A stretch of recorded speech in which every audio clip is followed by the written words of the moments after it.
Bismillahirrahmanirrahim. Assalamualaikum warahmatullahi wabarakatuh. Selamat pagi dan salam sejahtera bagi kita semua. Terima kasih atas kesempatan dan waktu yang diberikan oleh Dewan Juri yang saya hormati. Sebelumnya perkenalkan, nama saya Indrayanti Amalia Rana sebagai pembicara pertama dari tim afirmasi SMA Negeri 9 Kota Bogor dalam mosi yang membahas tentang Dewan ini percaya bahwa apatis terhadap politik merupakan sikap yang tidak bermoral. Dalam mosi ini kami berpendapat bahwa kami setuju dengan mosi yang diberikan. Apatis merupakan sikap acuh tak acuh terhadap segala sesuatu yang terjadi di sekitar kita. Politik di Indonesia sudah seharusnya menjadi perhatian setiap warga negara yang berada di dalamnya. Saat ini proses demokrasi di Indonesia sedang diberikan ujian yang cukup berat karena akan mengadakan pemilihan umum di tahun yang akan datang. Tak sedikit masyarakat yang masih kurang peduli terhadap hal ini dengan melakukan provokasi terhadap rekan maupun teman yang ia kenali untuk menjadi golongan putih terhadap pemilihan berikutnya. Di sini, saya akan menyatakan dua argumen yang akan menguatkan pendapat saya bahwa saya setuju terhadap mosi ini. Yang pertama, dan yang paling penting adalah hasil dari apatisme terhadap politik dalam jangka panjang menjadikan suatu negara mengalami terbengkalainya agenda konsolidasi demokrasi. Dan yang kedua, partisipasi masyarakat merupakan bidak yang sangat penting dalam melakukan pengayaan kebijakan politik dalam mendukung suatu pemerintahan yang berdaulat. Kata kunci sebagai resolusi dari kedua argumen tersebut adalah bagaimana cara menjadikan masyarakat Indonesia tidak bersikap apatis terhadap politik yang terjadi di negaranya. Sebagai pemerintah, kita harus memberikan pemahaman yang cukup terhadap masyarakat tentang politik, di mana keberadaan politik sangatlah penting bagi suatu negara. Tanpa memiliki suatu susunan politik yang jelas, maka negara tidak akan dapat berfungsi sebagaimana dengan mestinya. Oleh karena itu, sikap apatis terhadap politik haruslah dihilangkan, sebab agenda demokrasi itu mencakup partisipasi politik yang melibatkan seluruh komponen masyarakat secara aktif dalam proses pengambilan keputusan. Hasil dari keputusan yang diambil secara bersama-sama tidak akan menjadikan suatu negara mengalami proses terbengkalainya agenda konsolidasi demokrasi, seperti halnya terpilihnya kualitas pemimpin yang buruk.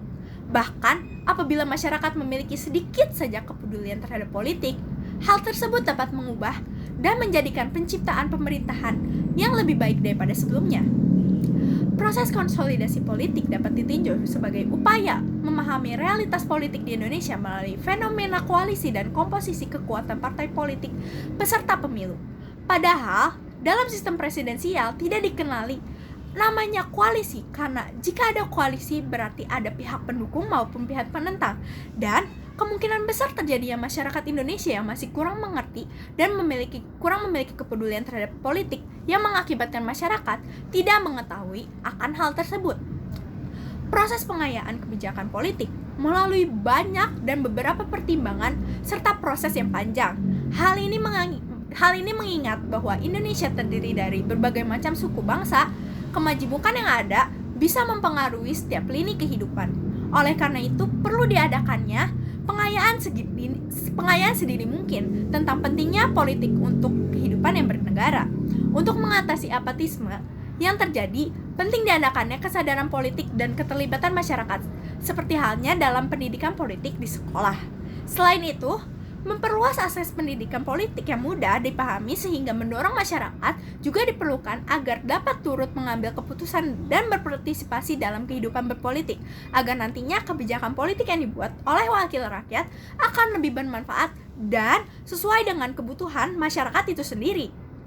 Kembali ditekankan lagi bahwa peran serta masyarakat di negara yang berdaulat sangat amatlah penting, karena sikap acuh terhadap politik dapat menghambat inovasi perbaikan dan perkembangan sistem demokrasi itu sendiri. Jadi, mengapa sikap apatis ini dapat terjadi? Apatis ini dapat terjadi karena adanya rasa kekecewaan masyarakat terhadap pemerintahan yang berjalan tidak sesuai dengan apa yang menjadi ekspektasi terhadap politik itu sendiri.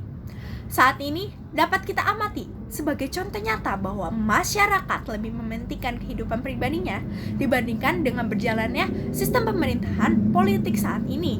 Tak sedikit masyarakat yang enggan untuk peduli terhadap kebijakan-kebijakan dalam bidang pendidikan yang diperbarui sesuai dengan nilai-nilai Pancasila, seperti halnya kebijakan yang paling baru, yaitu kebijakan P5 dalam kurikulum Merdeka. P5 merupakan aspek penting dalam pendidikan moral yang terdiri atas potensi diri, pemberdayaan diri, peningkatan diri, pemahaman diri, dan peran sosial siswa terhadap masyarakat. Dalam hal ini, banyak sekali orang tua yang tidak mau mengerti tentang bagaimana proses pembelajaran P5 ini dilaksanakan. Proyek penguatan profil Pancasila diberlakukan secara efektif semenjak tahun 2021, di mana keterlibatan orang tua siswa tidak kalah penting dari guru yang mengajar. Orang tua siswa juga seharusnya ikut serta dan memiliki peran penting dalam penerapan kurikulum ini, dengan diharapkannya dapat memberikan dukungan moral dan material bagi siswa serta guru. Akan tetapi pada kenyataannya, hal ini masih belum terjadi akibat dari sikap apatis orang tua wali terhadap kebijakan tersebut. Jadi, dalam mosi ini sekali lagi saya menegaskan bahwa dukungan saya sebagai tim afirmasi, dan saya bersikap setuju bahwa sikap apatis terhadap politik merupakan sikap yang tidak bermoral karena dapat menghambat inovasi perbaikan dan perkembangan sistem demokrasi di suatu negara. Sekian mosi dan pendapat yang bisa saya sampaikan. Mohon maaf bila ada kesalahan. Terima kasih dan wassalamualaikum warahmatullahi wabarakatuh.